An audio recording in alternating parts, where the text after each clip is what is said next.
I got to open. I've got to open everything up again. I'm very grateful for your patience. Okay. Thanks so much.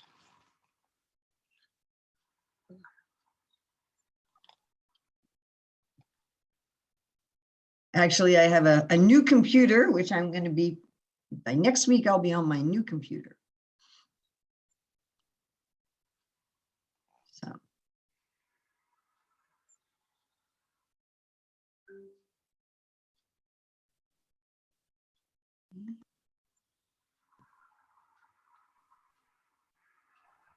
All right. Again, thank you very much for your patience with the technology stuff.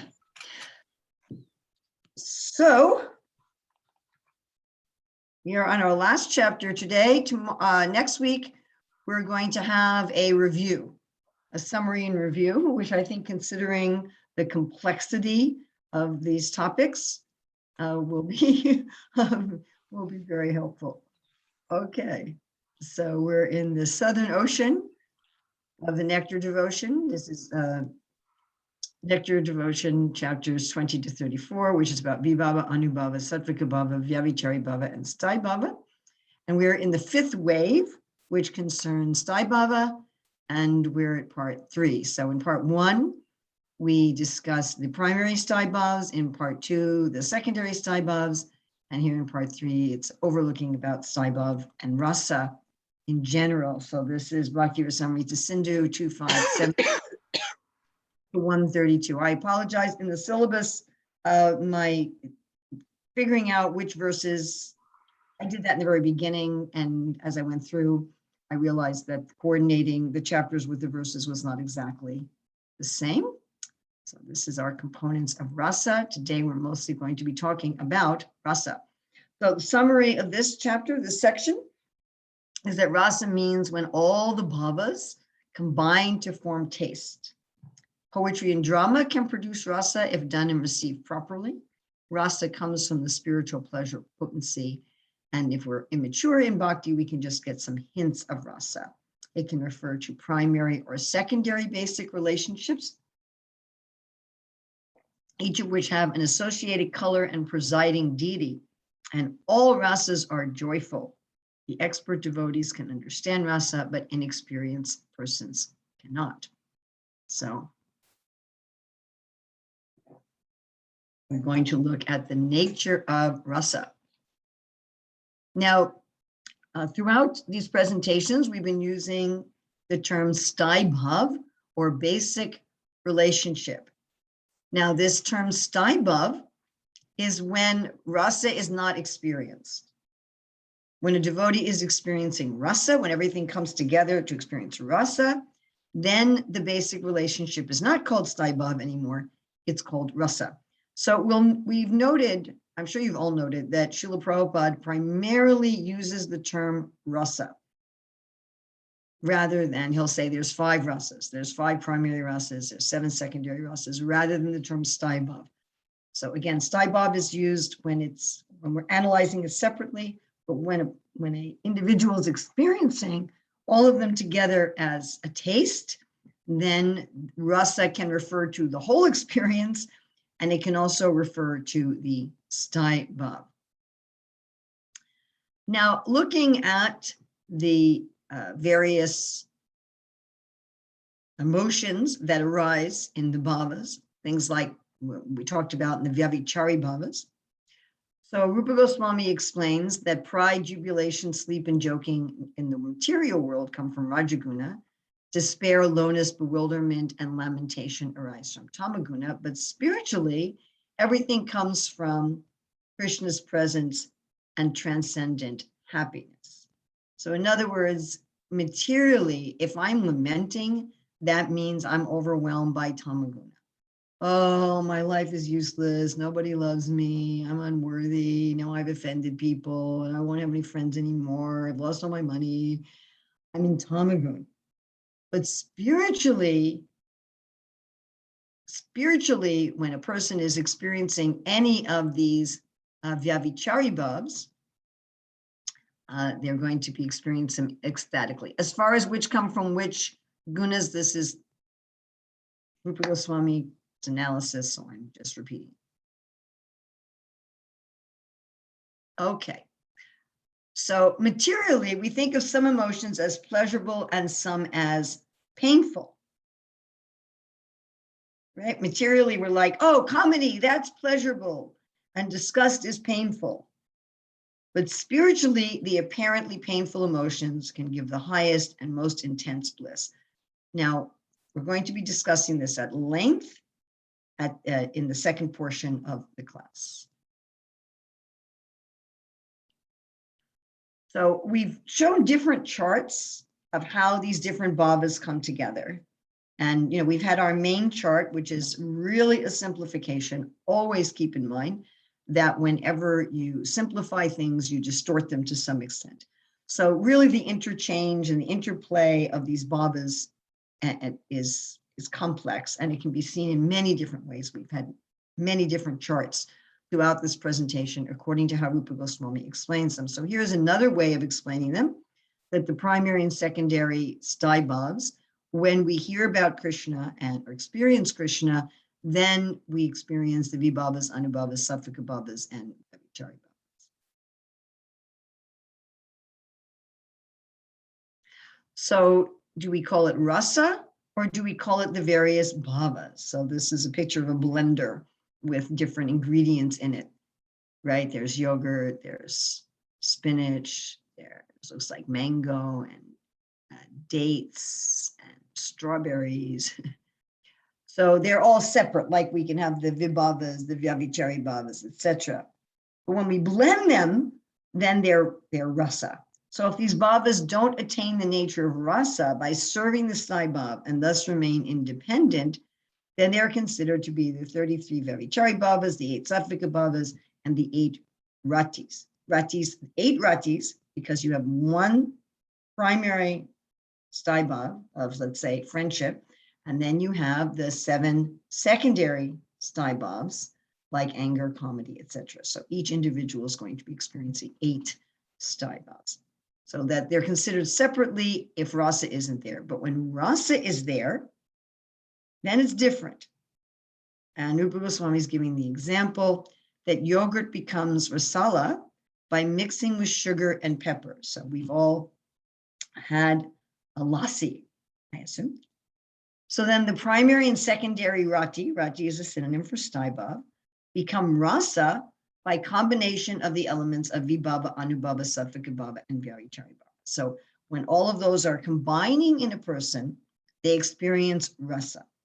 Just like when you combine these different ingredients, you get a rasala, you get a lassi. Now, when you're drinking this lassi, you're getting one taste, but you can recognize, you can pick out, here's the pepper, here's the sugar. So you can pick out the individual components, yeah? You're eating something, you're like, oh, there's cardamom in here, or there's basil in here, but yet it's one taste. So first, the ingredients are distinct. Now here's vibhava, here's Sthayi bhava, here's the sattvika bhava, but when they're mixing, they assume a kind of oneness. So in rasa, the vibhava and the other elements, they become one entity in rasa, but still subtly, one can make out these different elements. So we've discussed at length how some bhavas are the causes or effects of other bhavas, right? That vibhava stimulates the Sthayi bhav, and then that produces the sattva in the heart, and then the sattva in the heart gives rise to the sattvika bhavs and the anubhavs, right? And the vichari bhavs come and stimulate the Sthayi bhavs. And then we also talked about with the vyavichari bhavs, one vyavichari bhav can cause another vyavichari bhav. And we talked about which, some vyavichari bhavs are caused by seeing a dear object, seeing Krishna. Some vyavichari bhavs are caused by hearing about Krishna, right? So we talked about their cause and effect, but when they're rasa, we no longer see them as cause and effect. It's just one overall taste with all these subtleties in it. All right, I'm going to stop just for a few minutes, just 5 minutes. If any of you have any questions or comments on what we've discussed so far.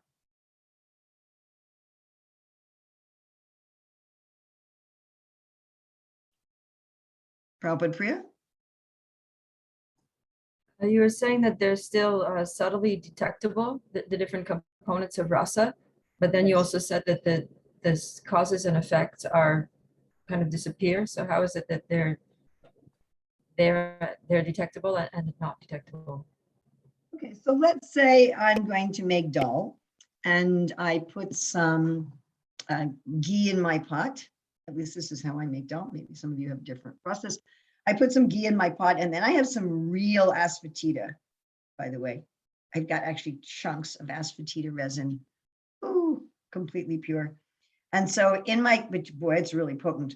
So in my ghee, I'm going to pick off a few chunks of asafoetida, and I'm going to put that in my ghee. And then I'm also going to fry other spices in my ghee. And when I fry these spices in my ghee, the taste of the spices increases. It changes and it increases, right? And then I'm going to add, I've washed my beans and put them on the side. So after these spices, then I'm going to put in my water and my beans, and it's going to cook together. And then I may throw in some herbs, right? I've got gardens around here and I've got fresh herbs. So, and I cut up I've got sage and I've got basil and I've got mint and I've got rosemary, all fresh. Wash those, I'm going to cut them up and I'm going to throw them in. And so there's different causes and effects happening. The ghee is releasing flavors in the spices, right? The boiling is releasing flavors in the herbs. I was just reading how cooking, when you cook food, that, and I've studied this before in Ayurveda, it's like pre-digesting food. And you actually get more calories and more nutrients from food if you've cooked it than if you eat it without cooking. But those causes and effects are no longer obvious when I'm drinking the dal. So when I'm drinking the dal, I'm experiencing one flavor. Yes, I'm experiencing one flavor, but I can also kind of, wow, I can taste there's a little asafoetida here. I can taste there's a little mint there. But the fact that maybe I can even tell that there's ghee in there. And if I didn't use ghee, if I used olive oil, you could tell that there's olive oil and stuff. But I can no longer sense the fact that the cooking in ghee released the asafoetida and the boiling released the spices. Those cause and effect is lost. So Rukmini asked, does this mixing happen in the stage of Bhava or Prema? It certainly appears that it happens in Prema. And that particularly is from what we'll be discussing in the last part about the 5 different types of people that Prabhupada just puts them into 2 categories of inexperienced or expert. And Rupa Goswami and the Jiva Goswami also, they're categorizing 5. And it certainly appears that this rasa happens at Prema. So any other questions on this point before we move on?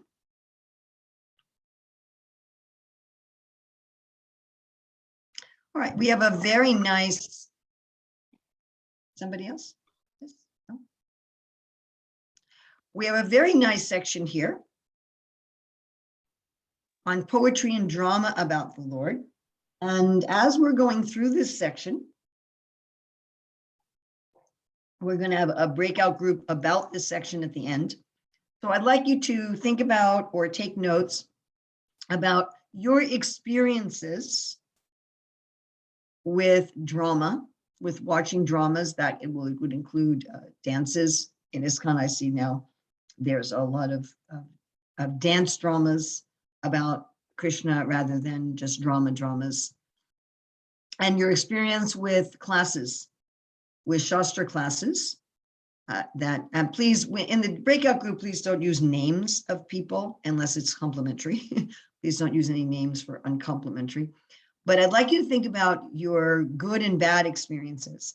So when you've had experiences with poetry and drama where you really experience some flavor love for Krishna and when you didn't. And I can tell you my own experience. So in 1976, Srila Prabhupada visited the New York temple, the big 55th Street temple. He came for the Rath Yatra. He was there for about 10 days. And during that time, the devotees who they were in the theater group, which I joined later, I joined, I think 1979. So they were regularly performing the Ramayana. The 55th Street temple had a professional theater with everything professional, seating, stage, backstage, lighting booth. And we have that also at Bhaktivedanta Manor. So the devotees were performing. It's interesting. These devotees they've all left. They've all left this world. Rasagya was Sita, and her husband Louis Taksha, her actual husband Louis Taksha was Ram. I think David is still with us. He was Jatayu. Lokamangala was Ravana. So they weren't performing the whole Ramayana that night. They were performing a portion of it. And I was sitting a few seats behind Srila Prabhupada, maybe like 2 seats behind Srila Prabhupada. So I remember particularly in the scene in the forest when Jatayu is fighting with Ravana to try to rescue Sita. So on the stage, there was Jatayu and Ravana and Sita. And Ravana's holding Sita and trying to kidnap her. And Jatayu is challenging Ravana to a fight. And Sita says, "No, Jatayu, don't. You are old and he is so much stronger than you." And somehow with those words, I felt that that New York City had melted away, that the theater had melted away, that we were in the Dandaka forest, and there was actually Sita and actually Ravana and actually Jatayu. And I was really overwhelmed with emotions of fear that Jatayu is going to be hurt and Sita is going to be kidnapped. It was absolutely amazing and incredible experience. I'm sure it was some sort of a buzz I was getting by being in Srila Prabhupada's presence. But that was one of my experiences with drama. So I'd like you to think of some experience that you had as we're going through this, preferably a favorable one, but you might also talk about some unfavorable ones. So why is Rupa Goswami talking about poetry and drama? Because this whole system he's getting for the Bhakti Rasamrita Sindhu comes from Bharat Muni's system, which is all about poetry and drama. So the question arises, that is rasa produced by poetry and drama in general? Okay, so it may appear that poetry and drama about the Lord are the main cause of experiencing rasa, but the real cause for rasa is rati, which is inconceivable, sweet, and astonishing. So the real cause is this Sthayi Bhava. So for someone who has even a little tiny sprout of rati, now this is important because a sprout of rati is going to come in a sadhaka. A sprout of rati we're not talking about bhava and prema, we're talking it's a little sprout. So that person can realize to some degree all the elements of rasa. Now they're not combined, as Rukmini asked in prema, but there can be a little sprout and a person experiences some beginning taste. Just like it's explained, there's some element, some aspect of prema that's present even in Adushraddha. Something. When Rupa Goswami explains earlier in Nectar of Devotion, the very beginning of his Bhakti Rasamrita Sindhu, that the qualifications for taking up bhakti is taste. You have some taste. Oh, Krishna's nice. Now, sometimes there's irregularities in drama. So the reason we put this picture here, this is Mahaprabhu with Ramananda Roy and Swarup Damodar. I couldn't find a lot of pictures of Swarup Damodar. Swarup Damodar was the one who would filter to make sure that all of the poetry, all of the descriptions, all of the writings of anyone was not going to have something improper. And the example given by Jiva, I think it's in Jiva Goswami's commentary, is that if you show Radharani as being older than Krishna, I remember one Indian movie that I was seeing about Krishna where Radharani looked like she was 35, and it was it was really distasteful. It's like, Radharani doesn't look like that. The actress was a little overweight, and she looked, I don't know how old she actually was, but she looked old. She looked older. And it was just like, right? So when there's irregularities or unsuitable, then Rati becomes restricted instead of nourished. I know I used to, when I ran a school, I didn't allow the comics, the Amar Chitra Katha comics in the school, because I felt the way that Krishna was portrayed there was actually my own opinion, you may have a different opinion, was actually distasteful. So this is a really interesting point. Now, of course, this applies somewhat, even materially. And again, this system Rupa Goswami is giving, Prabhupada is describing, is coming from Bharat Muni, who's talking about drama and poetry in general.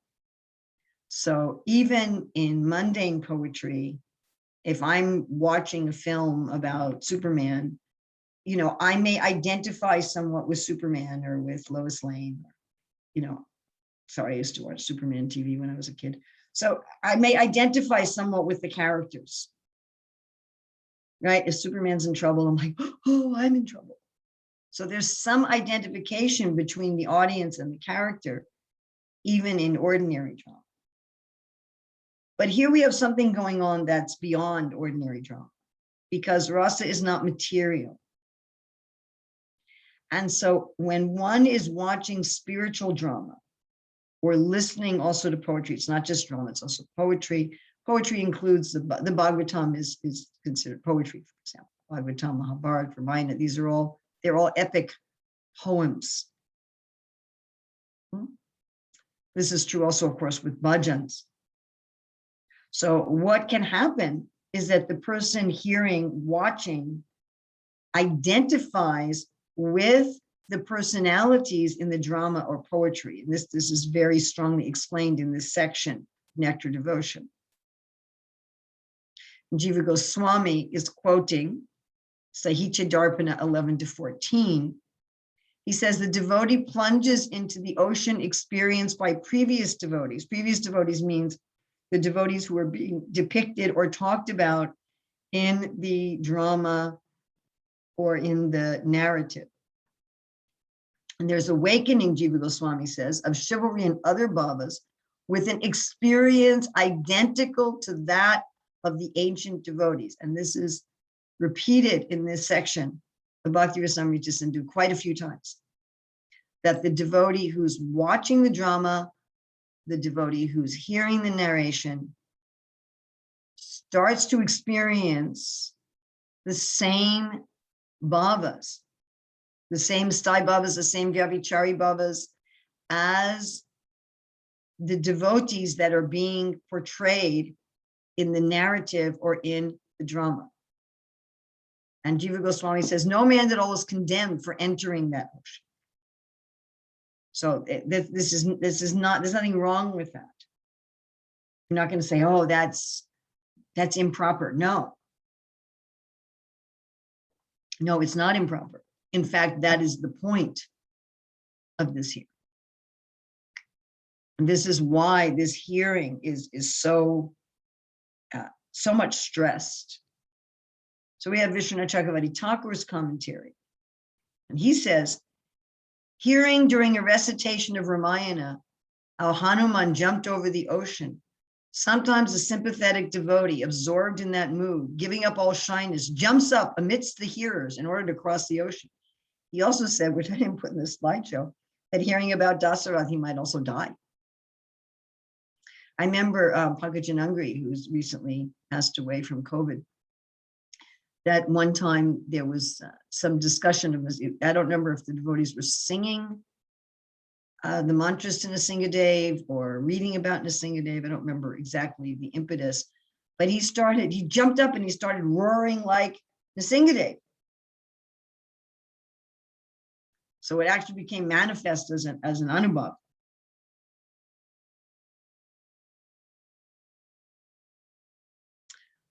So Bharat Muni, who's of course talking about drama in general, poetry in general, He says, in the matter of identification, there's an indescribable power in Vibhava and other elements by which the audience becomes non-different from the characters depicted on the stage. And again, I'm sure we've all experienced this, if any of us have even watched any mundane theater or drama or read a mundane book, and we find that we feel the same as the character. The character's struggles, the character's emotions become our emotions, is even in mundane works. But when we're speaking about transcendent works, that really happens. We really feel the emotions of those persons. And there's no condemnation, that's what's supposed to happen. So this is why we're supposed to be hearing. So the characters depicted, the personalities depicted in the drama, or as we're hearing the Bhagavatam poetry, Ramayana poetry, Acharyas, songs, the various personalities we're hearing about are apparently going to be experiencing suffering or apparently experiencing happiness. The reason I'm saying apparently is from the material point, it looks like suffering and happiness. It's all happiness. So when the devotee who's watching this drama or the devotee who's hearing these narrations, when they feel the suffering of that devotee, they're feeling that the suffering of Sita was suffering, right? Jatayu was suffering, Hanuman was suffering. The gopis are suffering. When Krishna goes to Mathura, the devotees overwhelmed with compassion, but it's very blissful. It's an astonishing bliss of compassion as the person identifies with those persons. The person hearing, the person watching is identifying with the personalities, the ancient personalities that are being depicted. So the so-called difficulty of those persons brings out this bliss of compassion. And then the happiness of those persons, one's hearing about, seeing about, one feels great happiness. Oh, Sita's been rescued. Sita's reunited with Ram. Krishna's with his devotees at Kurukshetra, and one feels great happiness. So the person hearing is feeling two kinds of bliss at the apparent difficulties in the Leela. They're feeling a bliss of compassion. At the apparent joys, and apparent I'm saying because it's all joys, the devotee is feeling great happiness. So if even a little bit of the elements of rasa related to the Lord manifest in the present devotee, the devotee here at present time, who's absorbed in the pastimes of previous devotees. So we're absorbed in the pastimes of Maharaj Prithu. We're absorbed in the pastimes of Satyavrata Muni. We're absorbed in the pastimes of Rukmini. We're absorbed in the pastimes of the cowherd boys. That immediately there's full satisfaction from all the elements of rasa. Now, though we say full satisfaction, that depends, of course, on the level of realization of the listening devotee, full according to their level of realization. So if we're going to contrast ordinary poetry and drama with poetry and drama about the Lord and the devotees. So in ordinary dramas, the characters portrayed are ordinary. We're, reading a book about, I don't know, Margaret Thatcher, or you're reading a book about Booker T. Washington, or some fictional person like Superman. But about the Lord and the devotees, the personalities portrayed are divine. In poetry and drama, the actors or reciters are doing a job. Now, of course, some actors or reciters really care. Somebody maybe, they're acting in a drama about somebody because they really care about that person. So they're, right? They're really moved by whatever, Gandhi, like there was a movie about Gandhi. The actor playing Gandhi, maybe he wanted to play that role. I don't know. Maybe he wanted to play that role because he really loved Gandhi and he really wanted to bring Gandhi, make him come alive for the audience. Maybe it wasn't just a job. But generally, the actors or reciters, they're doing a job. Doing it because they're getting paid. They may have some inspiration about the script. They may have some inspiration about the characters, but they're doing a job. Whereas in Krishna consciousness, the divine personalities can enter into the reciter or actor if there is full sympathy. And I've personally had this experience. So I've acted in a number of dramas in the Hare Krishna movement, and I've had this experience. Other actors have also had this experience, that the divine personalities enter into them. I remember talking with one devotee who played Mother Yasoda in drama, and she told me, I felt like I was enlivened. Of course, it's going to be just something. Prabhupada says if we can experience the mood of the residents of Vrindavan, even to a minute degree. But she was telling me she really felt the Bhava of Mother Yasoda enter into her. And again, I've had this personal experience as an actor. And certainly I've seen this heard this from other actors. In Vrindavan, when they do leelas about Krishna, they take it that the actors become like the deity, like Krishna enlivens the stone deity or the metal deity, that Krishna enlivens the actors, Radharani enlivens the actors. And so they don't announce the names at the end of the drama. They don't say, well, Sunil was playing Krishna, and they don't say like that. They treat them as if, as long as they are doing the drama, not when they get out of costume, as long as they're doing the drama, they're treating them as the divine personalities have actually entered into them. And that is what happens. So in ordinary drama, it's only the hearer or the audience is the cause of the taste. So ordinary drama, I'm a 10-year-old kid sitting in my house watching Superman on TV.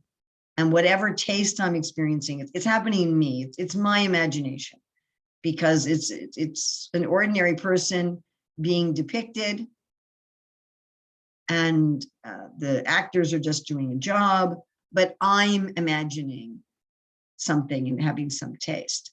And Rukmini makes a good point. He said, so the actor doesn't have to be in the same primary rasa as the divine personality for that personality to enter the actor. That is absolutely correct. Yes. It's definitely and absolutely correct.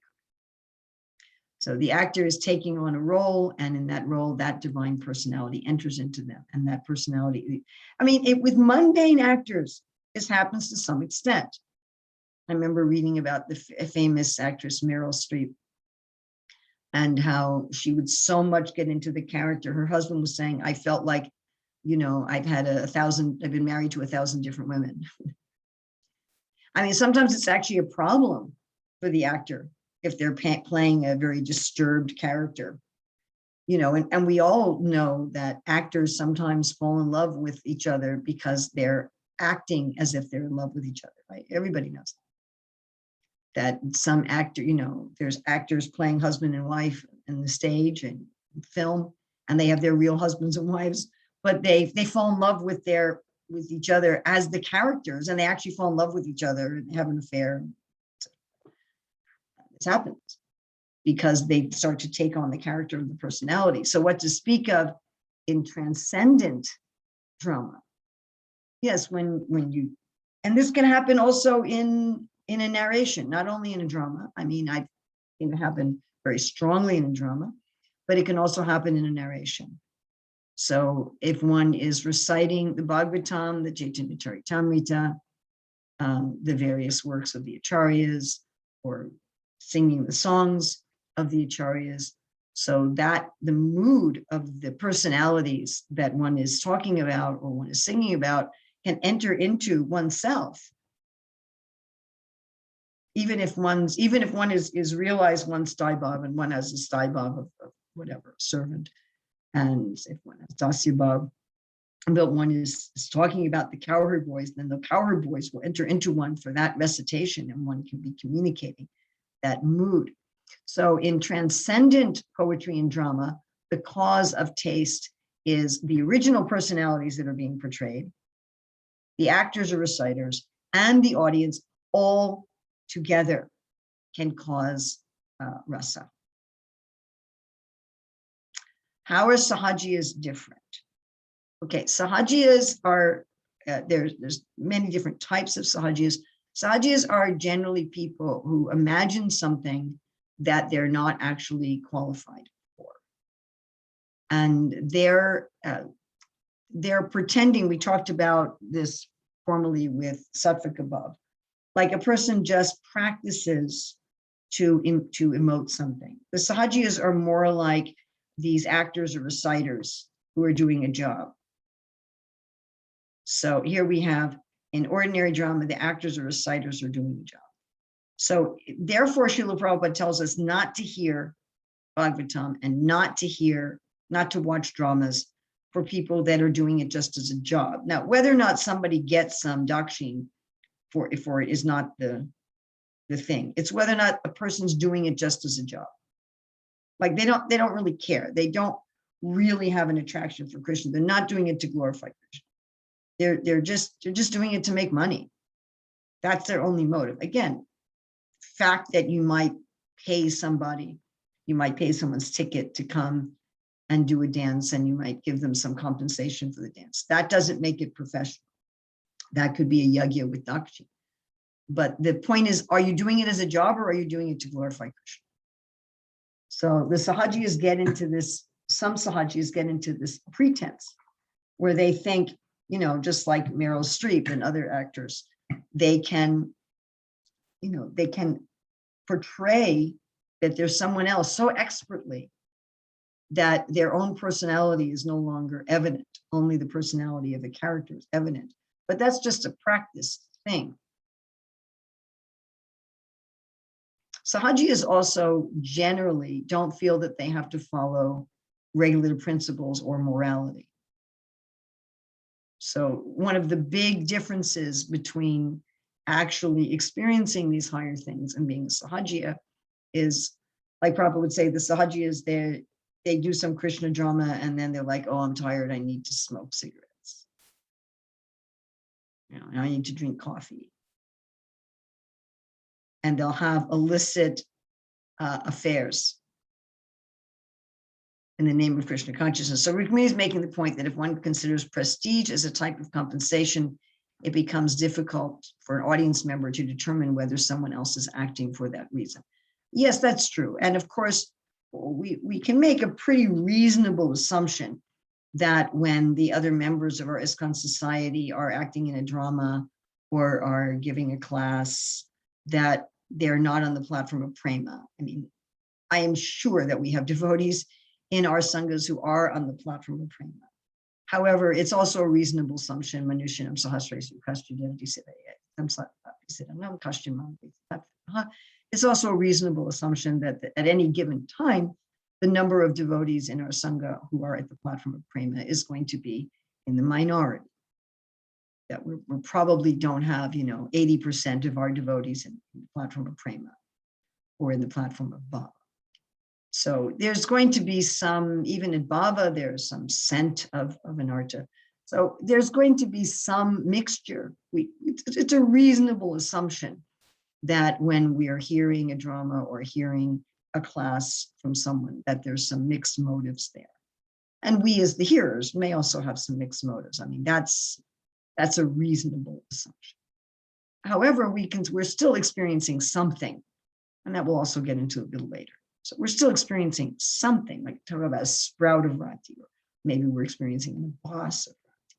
So something. Whereas with Sahajiyas, it's all external. It's all just pretense, because they're not really engaging in the process. Okay, so with the proper characters, actors, and spectators, rasa will manifest. And this is far superior to the bliss of liberation, because it gives bliss even to the Lord. So when you have the proper actors and the proper hearers, then the Lord is happy. Yes, Prabhupada. I was just wondering if a person has a particular Sthayi Bhav and then they hear, they watch a drama where another Sthayi Bhav is, being presented, and then they identify with that because the presentation is so amazing, that these divine personalities enter into it. Can that be confusing? Can that be deleterious? That's a very good question, because we had earlier the concept that the Sthayi Bhav is the king of both the contradictory and the non-contradictory other emotions. So there are certain tastes that are contradictory for each Sthayi Bhava.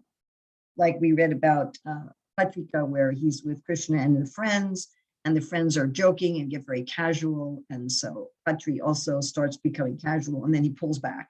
I'm like, no, I don't want to become casual. So do remember that there is appreciation.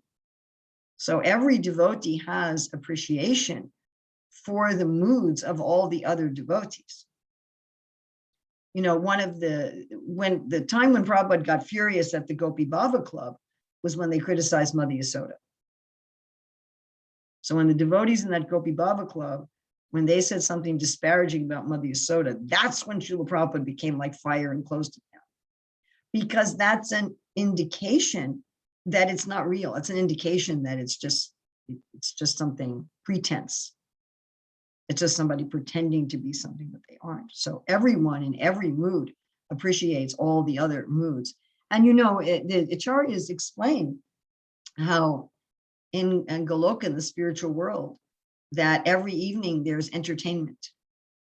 And in the entertainment, what's being depicted is the Lord's various incarnations and the various pastimes of the devotees. So in the spiritual world, the residents there, they're watching dramas of Nrsingadev. They're watching dramas of Lord Ramachandra. They're watching dramas of all different leelas. And they're appreciating, although it's not theirs. And do remember, we have a Chintabheda Bheda Tattva. There is a oneness also. So there is a oneness between all the devotees, where they can experience the bliss of the other devotees while not wanting it as theirs. If you want to think of a mundane example, the example that I like to give is you go to a wedding. So if you go to a wedding and the bride and the groom are looking at each other with love. I remember at my oldest son's wedding, when he took the veil off of his bride and they looked at each other. I mean, it wasn't actually the first time they saw each other, but when they looked at each other at the wedding, the priest conducted the wedding, said, "Nuclear bomb." So everyone experienced in that moment that the bride and the groom look at each other for the first time at the wedding, all the audience experiences some of the love of the bride, but it's not theirs. You don't feel romantic attraction for the bride, but still you feel some of their love also enters into you, or, you know, the bride's mother is crying as she's hugging her daughter, and you're not the bride's mother. But as you see that, as you're there, you experience some of that as yours. It doesn't mean that you think you're the bride's mother, but some of that parental experience enters into you. So that's the best example that I can give. Our timing is really getting bad here. Okay, so whenever there is a recitation of poetry or a dramatic play on the different pastimes of Krishna, the audience develops different kinds of transcendental loving service for the Lord. They enjoy different types of vibhava, anubhava, and sanchari bhava. This is from Srila Prabhupada. So this also answers your question. So that when we're seeing this drama, we experience these different emotions of the personalities that we're seeing. And of course, we have this wonderful verse. This is quoted in this part of Bhakti Rasamrita Sindhu, where the gopis are describing the pastimes, hearing pastimes. This is in Gopi Gita. But the nectar of your words and descriptions of your activities are the life and soul of those suffering in this material world. These narrations, transmitted by learned sages, eradicate one's sinful reactions and bestow good fortune upon whomever hears them. These narrations are broadcast all over the world and are filled with spiritual power. Certainly those who spread the message of Godhead are most beneficent. All right, we're going to have a breakout time.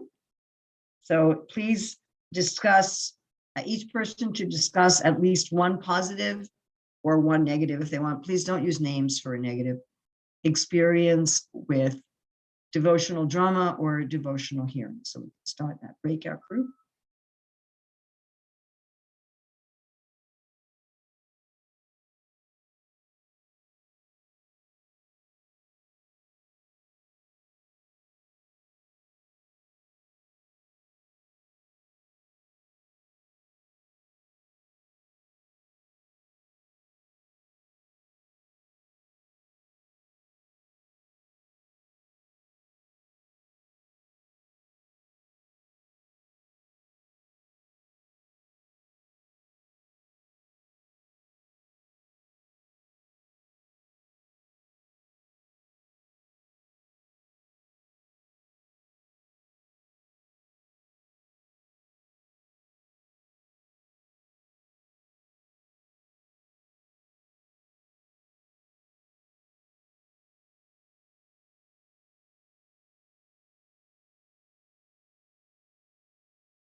Okay, I'm sorry because of our technical difficulties in the beginning that our timing is a little off.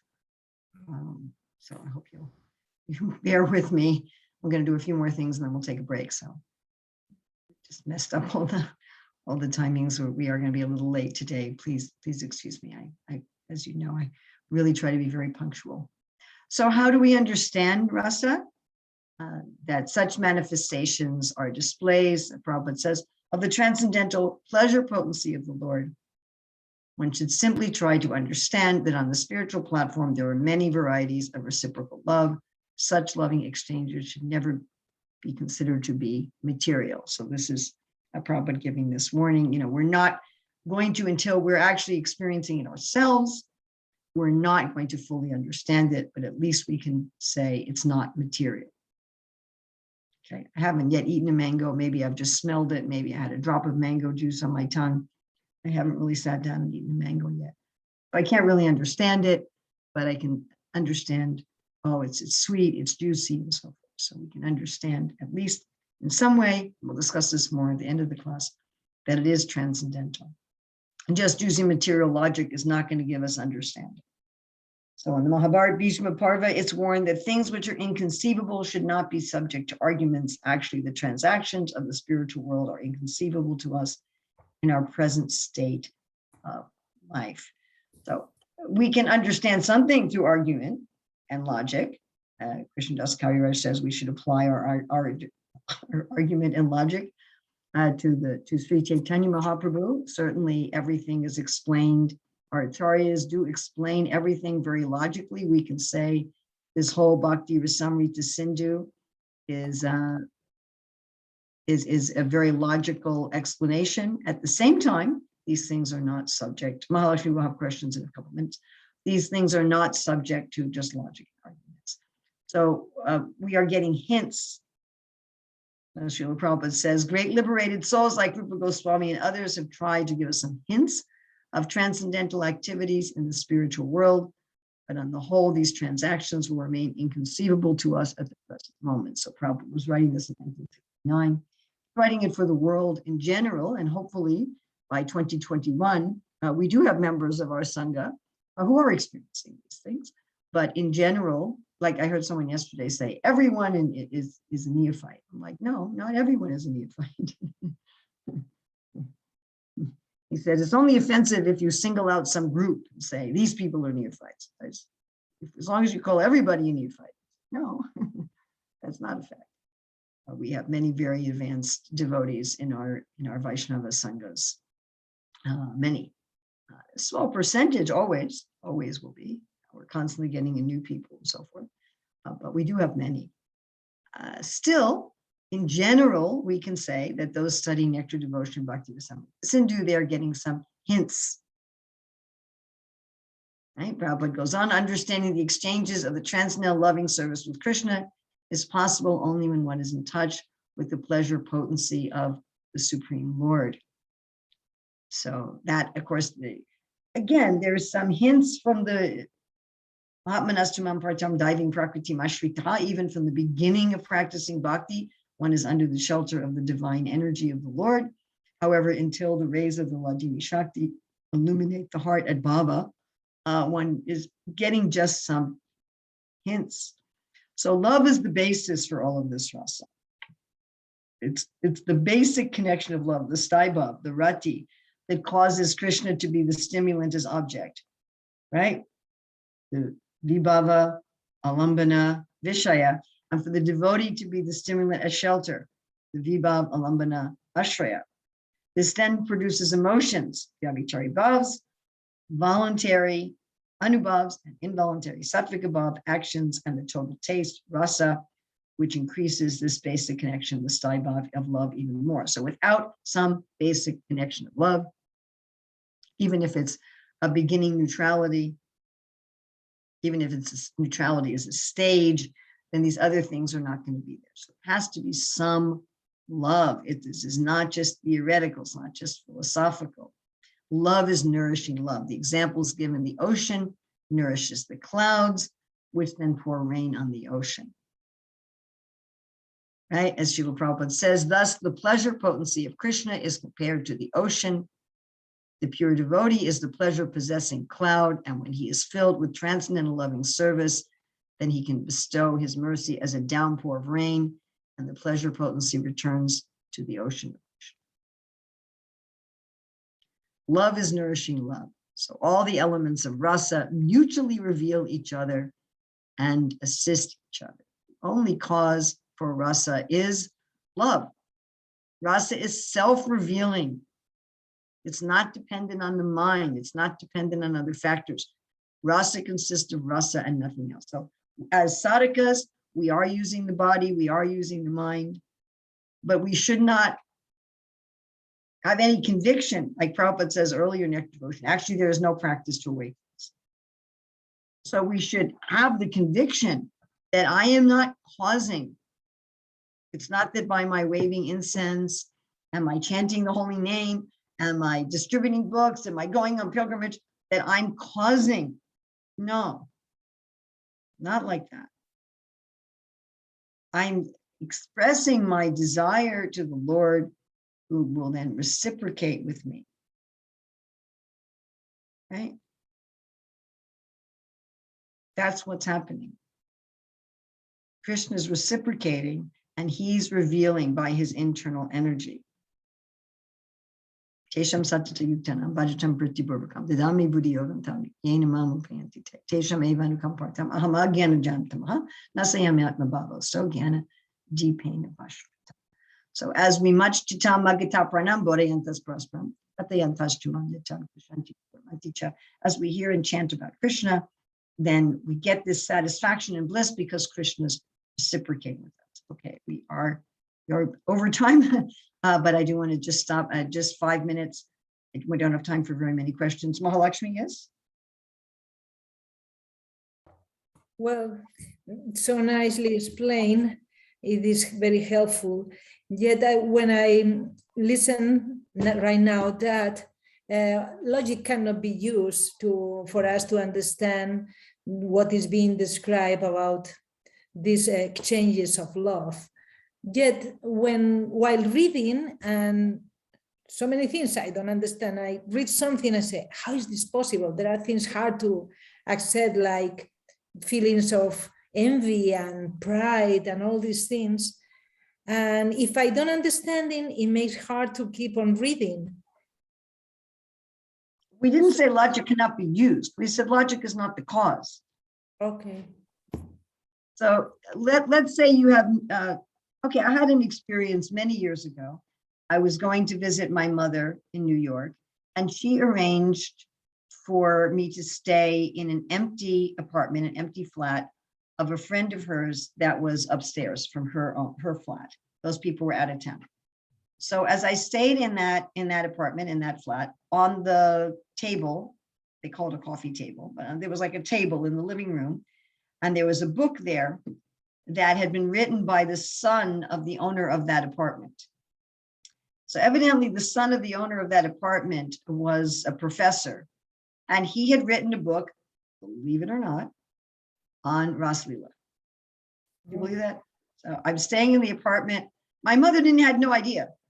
You know, she was friends with the parents. She knew the son was a professor, but she didn't know that he had written a book on Krishna's Raslila. It was horrible.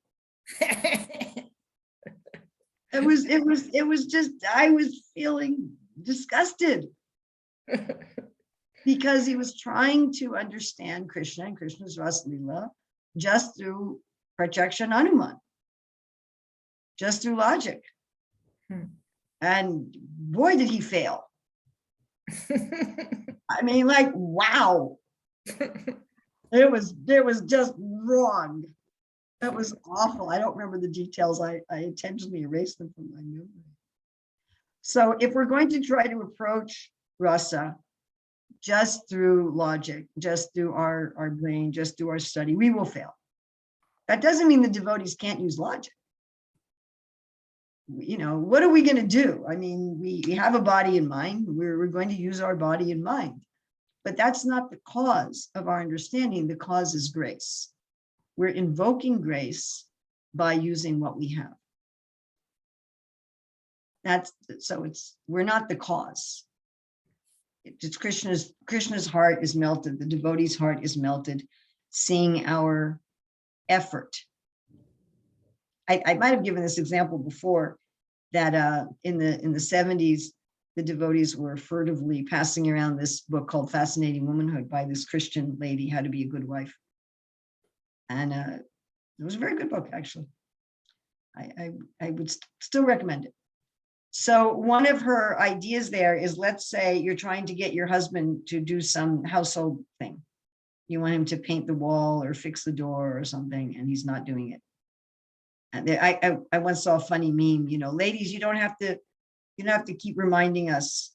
We heard you 6 months ago. So the husband who never gets to the household chores. So she said, one thing you can do is start doing it yourself. And then your husband will jump, oh, you don't have to do it, I'll do it. I have seen this work so many times, not just with the husband, but in general. In general, somebody who's expert, you want them to do something, they don't do it. And so you try to do it, and then they feel sympathy for you. You see this with parents and children, the child is trying to do something and they can't, but they're trying. And the parents' hearts melt, and then they jump in and do it. So we're reaching out to Krishna.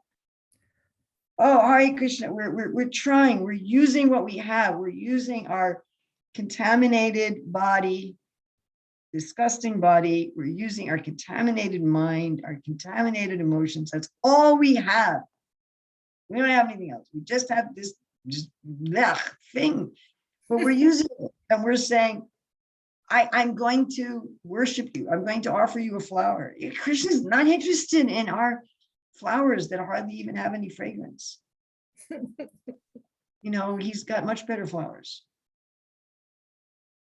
Krishna, I'm going to offer you some food. I mean, come on. He's got Lakshmi Devi cooking for him. And what am I going to cook? I mean, it's silly. So we're also using our logic. And Krishna's melted. Oh, this person's trying to figure me out. They're trying to understand me. Look at that. And so he reveals himself. Ratnam Prabhu, and then we're going to take a break. Hare Krishna, Mataji. Mataji, it's regarding question regarding Jatila and Kutila. Mainly, they are not in Vibhachari Bhava, because Vibhachari Bhava is temporary and they are permanently inimical towards Krishna. So, is it secondary Sthayi Bhava, Mataji? Or is that mean in case secondary Sthayi Bhava is permanent, Mataji? You're asking what is the Sthayi Bhava of Jatila and Kutila? Yes, Mataji. I'm not sure about Kutila, but Jatila definitely it's parental. Parental. But the enemy towards. She's not really inimical. Yeah, correct. She's not actually inimical. Mm-hmm. That's Yogamaya that she's inimical. She's not actually inimical. And the reason that I can say this, interestingly enough, because we had this whole section about poetry and drama, is that one time at the Govardhan retreat, I was pulled into a drama. And I mentioned this the other day, I think, in the class. You can see it if you want. It's on YouTube. Maybe I can find the link and send it. So it's like a series of 9 videos, each about 7 to 10 minutes long, each scene. So it's a story of where Jatila and Kutila forbid Radharani from cooking for Krishna. And so Radharani enters into deep separation. It's described like she was bitten by a snake of separation, and she's going to die. And so Jatila calls for a doctor, a snake doctor, who happens to be Krishna in disguised as a woman. Yeah, that's right. And this Krishna disguised as a lady doctor, Yes. which you might note, interestingly, 5,000 years ago, they had lady doctors. You might just kind of note that. This concept that in Vedic times, all the woman did was cooking and cleaning is a bunch of nonsense. They had lady doctors. I mean, when they asked Radharani, we're going to get a doctor, she said, don't get a male doctor. She said, if a male doctor touches even my toe, I will die. So anyway, of course it was actually. So Jatila goes to this doctor, this so-called doctor, and brings so-called lady doctor into her house. and the so-called lady doctor, who's actually Krishna, cures Radharani. And then Jatila asks this so-called lady doctor, who's actually Krishna, to spend the night in her house. So she invites Krishna into her house. She invites Krishna to be alone with Srimati Radharani. She invites Radha and Krishna to spend the night together on a flower bed on the roof. And I will tell you very frankly that when I was doing this drama, some of the mood of Jatila actually entered into me. It actually happened. This thing that Rupa Goswami is describing, that Jiva Goswami is describing, I had that experience. And I had the experience that I was, it was to a minute degree, but still I had the experience that I was in the Leela. My daughter was playing Krishna. When I was in the drama, I had zero awareness that it was my daughter in this life. Zero. I had absolutely no awareness that that was my daughter as an actor and I was her mother as an actor. I also had zero awareness that it was Krishna in disguise. I was not aware when I was in the drama that it was Krishna. I actually lost that awareness. And somewhere way back, like a tiny dot of light, I had some awareness that Krishna is God and that I loved Krishna. It was there. But my main mood was that I was taking care of Radharani and I loved Radharani and I wanted to protect Radharani from Krishna. That was the main mood that was filling me. And I remember at the end of the drama, I would say that I asked Lalita to prepare a flower bed on the roof for this doctor, the so-called doctor, to spend the night with Radharani. And when I said that line, I experienced some ecstatic emotion, to the point that it was actually very difficult for me to recite that line. And I absolutely am sure, absolutely positively am sure that my eternal role in the spiritual world is not Jatila or anything like Jatila. I don't have any doubt about that at all. So I'm not like Jatila. I'm not an eternal associate of Jatila.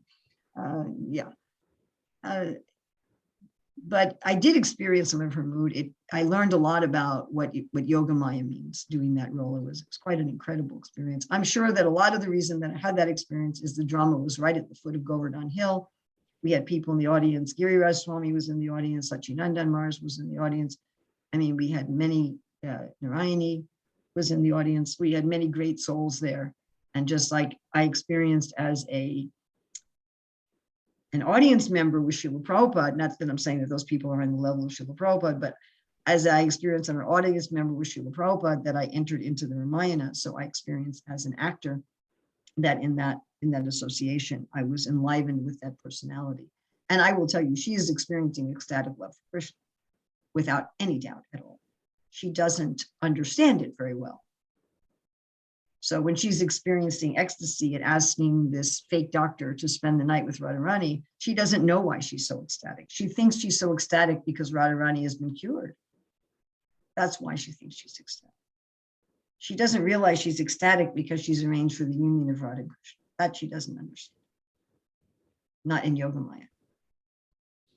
But she's not actually an antagonist. All right, 10-minute break. We are really off time. This class is going to go late today. Because we had those technical difficulties in the beginning. I ask for your forgiveness for that. 10-minute break. Who is Purnamasi? No, nothing. 10-minute break. Take a real break. Get outside. Drink some water. Take a walk. In places, even in places where there's a combination, the devotee has one that's dominant. So every devotee has one dominant Sthayi Bhav, even if they have a mixture, and then they're experiencing also the secondary Sthayi Bhavs. This gives 8 rasas for each individual. So 8 ratis are 8 rasas. Every individual experiences these 8 primary relationships. And then we're not going to discuss this at all, but this is explained by Rupa Goswami, and Srila Prabhupada also explains it, that each of the rasas has a color associated with it according to poetic convention, and a presiding deity that's associated with it. Again, so there's a deity of each of these rasas. Again, we are not going to explain this, just simply it's there. And also Srila Prabhupada also mentions this: the sustenance, manifestation of brightness, expansion, distraction or reflection, disturbance or lamentation is also, each of these appears in certain rasas. Again, we are not going to discuss this. You can look at this later in the PowerPoint. All right, what we want to get into now is apparent suffering. We are going to do a breakout group on this, so please be prepared to discuss this section.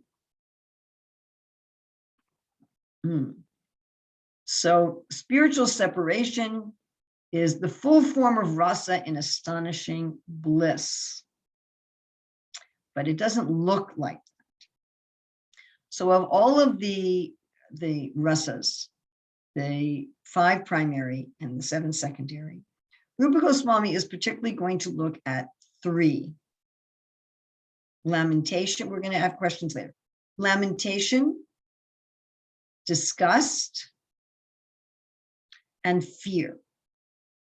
Lamentation or compassion, it's also called, disgust or ghastliness, and fear. These 3, he's going to discuss how these are actually joyful.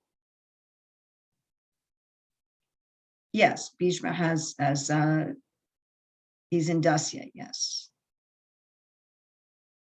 Yes, okay. All right, so apparently pitiable condition in devotional service, this is Prabhupada's words, may appear distressing to the inexperienced student, but the feelings of the devotee in this pitiable condition are considered to be ecstatic by expert devotees. So Prabhupada's using these 2 general terms of inexperienced and expert for understanding that all of these rasas, all 12 of these rasas, are blissful. And particularly, Rupa Goswami is focused on compassion or lamentation, horror or disgust, and fear. So when Srila Prabhupada, remember, he's giving a summary study when he's talking about the inexperienced and expert. Inexperienced and expert. So there's actually these 5 different levels. So these 3 at the top here, these are the expert, and these at the bottom are the inexperienced. All right, that Srila Prabhupada is referring to. And we're going to read a little bit from Jiva Goswami's commentary. He says, prema devotees who fully experience rasa, right? Because Rupini was asking who experiences the rasa, the combination. That's prema devotees. So that's these Bhaya Bhakta. The Bhaya Bhakta, these are the prema devotees who fully experience rasa. Then Jiva Goswami says, the Bhava devotees experience the ingredients of rasa. So those on Bhava, the Bhavaka Bhaktas, the Bhavaka Bhakas, Bhaktas, that's a mistake. That's a mistake. Be in there. I always find some mistakes. Right. The Bhavaka Bhaktas, not Bhakas, they're experiencing the ingredients of rasa. They're experiencing the separate ingredients, the Vibhava, the Sthayi Bhava, the Sattvic Bhava, etc. Then there's the practicing devotees, talking about logic, the practicing devotees, the prajna, which is, I would assume, the majority of the devotees in our bhakti sanghas, they're experiencing rasa intellectually, although they're getting hints. So they're getting hints, they're getting abhasas, they're getting hints, but their main understanding is intellectual. They can theoretically understand. Okay, then we have these 2, so these are these 3, prema, bhava, and the sadhakas, vaidhi sadhakas, raganuga sadhakas, who are getting hints. Maybe they're getting some abhas, and they can understand philosophically. So these 3 are your experts. Then these are your inexperienced. So these people think they understand, but they don't. Okay, these are think they understand, but they don't. So those are false renunciates, those who appear to be religious or spiritual, but they don't know anything about rasa. They're just into like Vedic rituals. So they may think they understand these things, but they don't. Okay, so those who experience rasa and those who are at bhava, experience the bliss in lamentation, fear, and ghastliness. Again, he's looking at these three. I don't know why he doesn't include anger. No idea. But he's looking at these three that may appear very mysterious: lamentation, fear, and ghastliness. And he's saying those who experience rasa, the prema devotees, and those who are bhava, who are experiencing the ingredients of rasa, they understand the bliss in these three Sthayi. Those who can understand rasa intellectually, they can't taste this bliss, or they may taste a hint of it, but they understand it. They can understand intellectually that it's blissful, but those who are ignorant or like animals reach a wrong conclusion. So let's look at these two top levels. We're going to just look now at these two top levels of experienced devotees. So looking at karuna rasa, lamentation or compassion, it's called. So those who experience rasa, that's the prema devotees, when they're experiencing karuna rasa, the bliss they're filled with is the hope of meeting the Lord again. They've already met with the Lord, and they've already had sambhoga, they've already met with the Lord. And when they're in separation and lamentation and compassion, then their bliss is the hope that again, everything will be united. Now, those who are in bhava, who experience things, they're experiencing the separate ingredients of rasa, their bliss in karuna rasa, their bliss in the karuna Sthayi is hearing about the union with the Lord. So that's how these two categories of expert devotees are experiencing bliss in karuna rasa. Okay, how did the expert devotees experience bliss in anger, in Bionic rasa? So the anger, of course, we know can be, somebody needs to mute. The anger can be,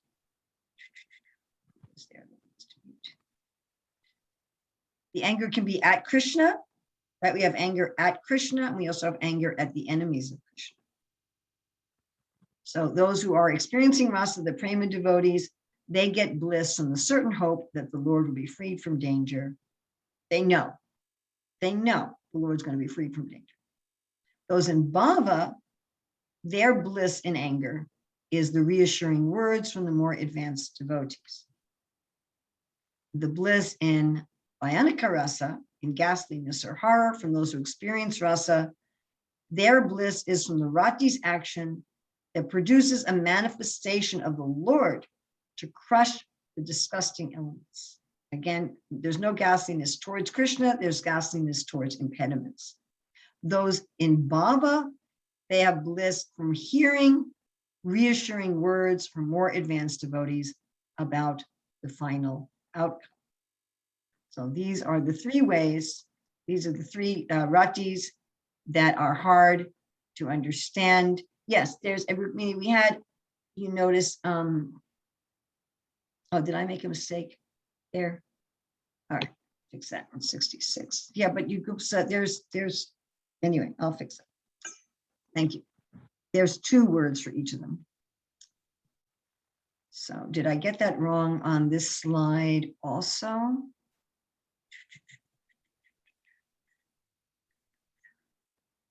Where did I have? Ah, yes. Okay, here I had it right. So there's 2 words for each of them. So I got the wrong one in that slide. Thank you, Rukmini. She's my checker priest. Okay. Always good to have a checker priest. Thank you. Very important service. So yeah, Shakti Swarupini, don't distribute the PowerPoint till I fix this and got you the fixed version. So what is the ultimate proof that these rasas, again, these 3 that Rupa's looking at, and I don't know why he doesn't look at anger. I guess he figures people can understand how anger can be blissful. He's looking at grief, fear, and ghastliness. How do they bring happiness? The ultimate proof is the experience of the soft-hearted devotees.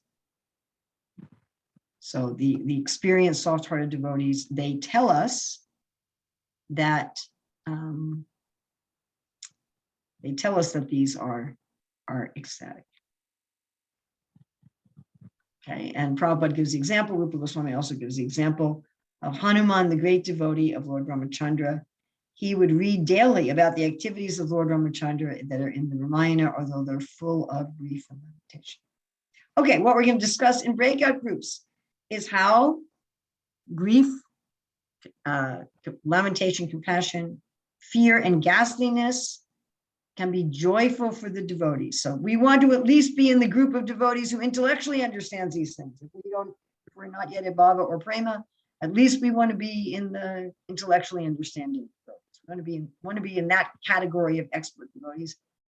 So we want to have this discussion in the breakout groups. How can these three things, grief, ghastliness, and fear, be blissful? I don't have time for questions now. I'm sorry. We are running very late. So 10 minutes, breakout group.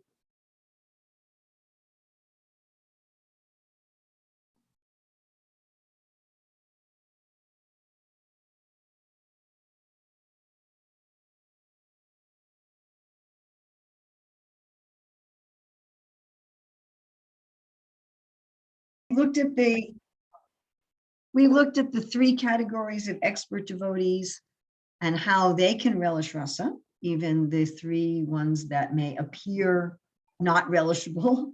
Now we're going to look at the two categories of persons who cannot relish rasa, the inexperienced persons. So this is the Gramyai and the Agnai. So the Gramyai is those who practice renunciation without bhakti. And the reason these are given is because it may appear that these kind of people can relish rasa. It may appear that they actually have some knowledge, but they don't. And then the Agyai are those who cultivate knowledge without bhakti, or attached to Vedic rituals, or impersonalists who are absorbed in logic, mimamsa. Those of you who took the SAC course, the Shastric Advisory course in hermeneutics, you notice that we had a section about why we didn't call it mimamsa, how we use part of mimamsa, but not all of it. So I thought this was very relevant. All right, so Prabhupada says that devotees protect bhakti from those who cannot taste it. Prabhupada says a pure devotee should not describe devotional service and its different analytical aspects to dry speculators and false renouncers. So these very intimate aspects of rasa should not be described to people in general. Of course, we are taking Nectar Devotion, was again translated, written in 1969, and we distribute it out on the street to people in general. Why? Because it's filled with Srila Prabhupada's very clear explanations. And we're advised that devotees should protect bhakti from those who cannot taste it, just like one protects a valuable item from thieves. Right? Otherwise, you have people like my mother's friend's son who write these horrific books that are offensive. So those who can relish bhakti, we'll have a little bit of time for questions at the end. Those who can relish bhakti are the Bhavaka devotees and the Bhavya devotees. And those are in Bhava and those who are in Prema. The way Prabhupada explains those who are in Prema here are those who have transcended ecstatic love and are in pure goodness. So those who are in Bhavas, again, they separately experience all the elements of rasa, the vibhavas, vyabhichari bhavas, etc. And those who have transcended ecstatic love, bhava is ecstatic love, and are in pure goodness, in other words, those who are in prema, they have a deep experience of rasa rather than the separate ingredients of rasa. We discussed this a lot at the beginning of the class. They have a greater depth of experience. And Prabhupada writes, in that pure stage of life, one can taste this nectar, and this tasting capacity is technically called rasa, or transcendental mood. So again, just to review, these 5 types of inexperienced and experts, those who experience rasa, which are the prema bhaktas, those who experience the stage of bhava or ecstatic love, those who understand about rasa, these are the sadhakas, both the Vaidhi and Raganuga sadhakas. As we explained earlier, in that stage, one is getting hints, one is getting an abhas. There may be a little sprout of rati, and those who are mistaken about rasa, and those who know nothing. These are our 5 categories of expert or inexperienced, 3 top categories of expert, and the 2 categories of inexperienced. So again, these are our bhavas. So we have now completed this section of Nectar of Devotion. Next week, again, we'll be doing a review. So we'll be reviewing everything. I would really like to ask all of you for next week. Send questions in advance for next week, please. Some of you have been really good about that, and some of you have never sent any questions. Some of you send questions sometimes. And also come prepared next week to really discuss anything that we've gone through that you have found that you want as a question or you'd like to bring up. Before we have a questions and discussion, we have to take about 5 minutes for that. I'd like you to take the next 2 minutes to write your reflections on today's class. So please take 2 minutes to write your reflections on today's class.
Take 1 more minute.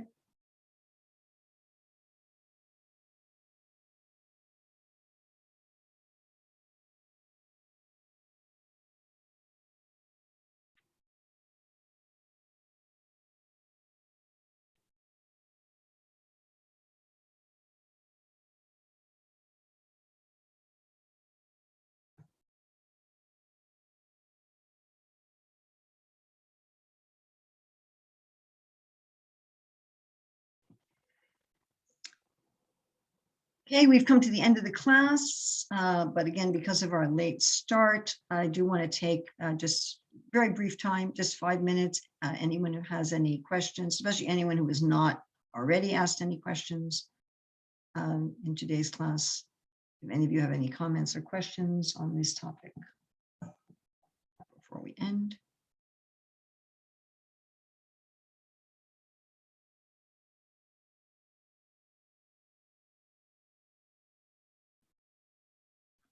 I have a small question, Mataji. Yes, go ahead. Are we going to be discussing more different characteristics or different symptoms of the 5 primary rasas? Not in this class. So that's discussed in the Western Ocean. So we've done the Southern Ocean. In Bhakti Shastri is the Eastern Ocean. What we've just discussed is the Southern Ocean. Then in the Western Ocean, Rupa Goswami goes into detail on the 5 primary rasas. In the Northern Ocean, he goes into detail on the 7 secondary rasas. So that's another class. Not done by me. Not done by me now. Thank you. I have now another project that I'm working on, but that's where that is. Thank you. So yes, thank you very much, Kamalini. I just have a comment. We really like that exercise about the drama and the poetry, but in my group, everybody spoke about something they read that caused that emotion. And I was thinking how by reading, we're actually creating a drama. You know, when we're reading descriptive topics, we're seeing a drama. We're making up our own drama, and we're seeing the characters. And all of us spoke about being emotional from our reading, and loving drama and poetry too, especially Dravida. Yes, thank you. Well, you know, the Bhagavatam is, the Shastra is poetry. So if you're reading the Shastra, you're reading poetry. And I think it's Chandramouli Swami who said that one time when he was reading Srila Prabhupada's books, he actually heard Srila Prabhupada's voice speaking the purport. So when we're reading these Shastras, we are hearing a recitation from Sukadeva Goswami, from Suta Goswami, from Srila Prabhupada, from Narada Muni. We may not see them sitting in front of us, but that's a fact. Thank you. Kasturika. Mataji, I was thinking of Bharat Maharaj. He was a Bhava Bhakta, but he was also afflicted by the material lamentation. So how do we understand that was his material lamentation was strong, that it pushed him from the Bhava Bhakta? You're talking about Bharat Muni, who wrote the Nayaka Shastra on which Rupa Goswami bases his work? No, Bharat Maharaj, like from the Canto 5. Oh. So you mean when he became overcome by compassion to a deer, material compassion? Yes. He became. So what's your question exactly? So how is that the material emotion has pushed him from such a high level of bhakti? Well, this is a recurring question. Actually, I just discussed this with Kamalasita the other day, that we have the ability to go back to materialism. I mean, Prabhupada writes something in Nectar of Instruction that even a Paramahamsa can fall if they become envious. You know, it's not that a high level of bhakti takes away one's free will. And so it's possible. I mean, Prabhupada explains at the end of the story of Jad Bharata, at the very, very, very, very end, at the end of the conversation with Maharaj Rahugana, that the problem with Bharat Maharaj is when he found this deer, he didn't consult with his spiritual master. He was at his guru's ashram, but he didn't consult with his guru. And the problem there really was Bharat Maharaj had taken Vanaprastha, which means he's giving up his Varna. He's no longer acting as a king, but he was still had some of this mood that I'm the protector. He hadn't quite that ahankara. Bhava is not prema. And he had some little trace of ahankara. I am the protector. So taking care of the deer is one thing, but getting in the mood that I'm the protector, that was his problem. I mean, this was brought out by Sita to Ram in the Dandaka forest when Ram took a vow to protect the sages. And I used to act in the drama of the Ramayana for a long time. And I remember this scene always where after Ram takes his vow to protect the sages, Sita says, wait a minute, you're living in the forest as a renunciate. I mean, Sita and Ram hadn't taken a Vanaprastha vow permanently. They again returned after 14 years and lived as grihastas. But they were, at least for those 14 years, they were living as if they were renunciates. That was Sita's point. You're not the king. You're not even the prince. You're here as an ascetic. I just want to make sure you say ascetic and not aesthetic. You're here as an ascetic. You're here as a renunciate. What are you doing vowing to protect these sages? That's not your job. And Ram said, well, I'm not really a renunciate. I'm actually still a grihasta. I'm here just on the order of my father. I haven't actually renounced my varna. That's not what's going on. And I'm really the servant of Bharat. Bharat's ruling and I'm his servant. And in one sense, they'd already established by then that Ram was the king with his shoes and that Bharat was his servant. He said, anyway, I've already promised. So Sita even had this doubt, you know, if you're living in the forest, why are you taking a vow of protection? You should be detached from that. And there was several of the demons. I know Ravan also, but there were other demons also that criticized Ram and Lakshman. They said, why are they dressed as ascetics? Why are they dressed as ascetics, but they're carrying weapons and they're with a woman? What kind of ascetics are these? They're carrying weapons. That's their varna. He's relating with this woman as Sugriv said that. yeah. Who? What? Sugriv.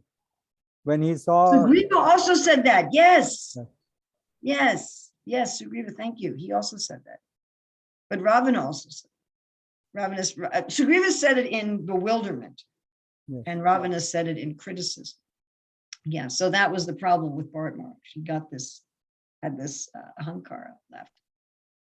Okay, we have a question from Rukmini in the chat. Sri Chaitanya Mahaprabhu used a verse from an ordinary poem. How does that relate to the discussion of poetry and drama here? Is that something only for Mahaprabhu or also for sadhakas? So the pure devotee, I was actually just giving a class on this yesterday from the 4th canto, that for the pure devotee, there's no material world.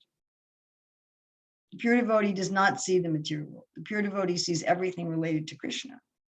So for the pure devotee, they see a sand dune and it's Govardhan, and they see a river and it's the Yamuna, and they hear mundane poetry, and then they hear glorification of Krishna. So that's the sadhakas should also try to find Krishna everywhere. Not that sadhakas should go around singing mundane love songs, but the sadhakas can see Krishna everywhere. You know, I remember I had mentioned several times in my classes about Sunyaitam Jagatsaram Govinda Virahena, and I had said, just like when I was young, there was some popular song, "My world is empty without you, babe." I said, but you know, materially that's not actually true, but they have some idea. And it was interesting, after I had mentioned that in a class, I was out shopping and the store I was in was playing that song. You know, "My world is empty without you, babe." And immediately I was thinking, Sunyaitam Jagatsaram Govinda Virahena. This is the actual mood. Prabhupada says this is the illusion of the devotees. They're in this mood. And there's a place where Prabhupada talks about how Krishna is a sound and ether. I was just actually hearing this again this morning. And he was saying you can hear Krishna in Hare Krishna mantra. If you don't want to do that, you can hear Krishna in all the sounds of the world. So one of the things that a sadhaka should practice is to find Krishna everywhere. Not that we should just absorb ourselves in mundane poetry and mundane drama and say, I'm going to find Krishna there.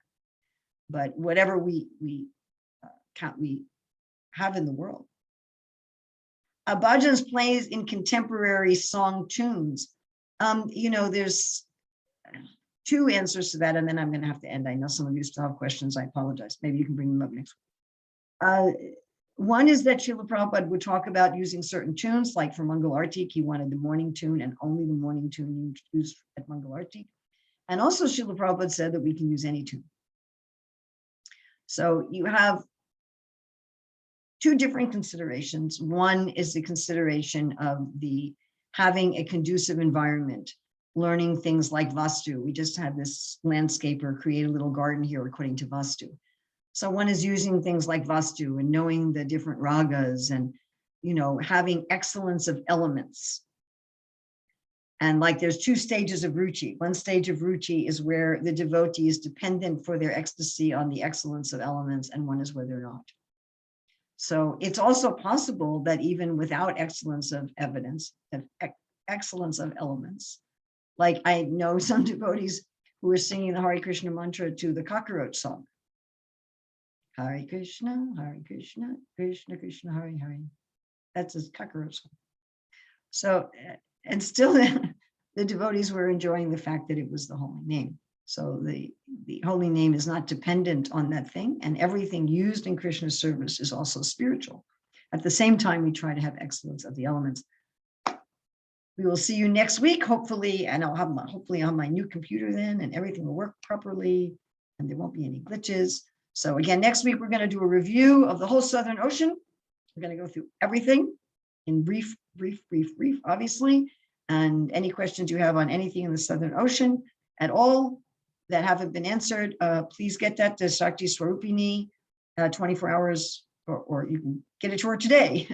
The latest is 24 hours before the next class. And you can also come to the class with things you want to discuss. So whatever good you have found here is by the grace of Srila Prabhupada. All of my Shiksha Gurus, Rupa Goswami, Jiva Goswami, and whatever bad things here are all my responsibility. And please do not take any of the bad, please only take good. Thank you very much for giving me this opportunity. Hare Krishna.